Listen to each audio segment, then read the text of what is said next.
சிவ அன்பர்களுக்கு பணிவான வணக்கம். அடியே திருமயிலை கற்பகலட்சுமி சுரேஷ். ரொம்ப ஆர்வத்தோட எங்க போறேன் தெரியுமா?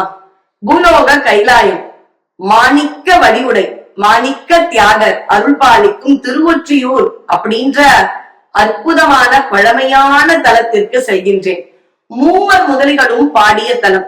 அங்கே மாசி பெருவிழா இன்று 22/2/2026 கொடியேற்றத்துடன் துவங்குகின்றது.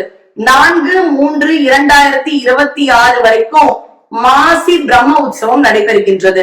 இந்த ஞாயிற்றுக்கிழமை 22ஆம் தேதி பிப்ரவரி மாலை 7:30 மணிக்கும் மேல் கொடியேற்றம் நடைபெற உள்ளது. அடியேன் அதற்கு வர்ணனை செய்கின்றேன். சிவ அன்பர்கள் திரளாக வந்து மாசி பிரம்ம உற்சவத்தில் சிவபெருமானின் அருளை பெறுவீர்களாக. நன்றி, வணக்கம்.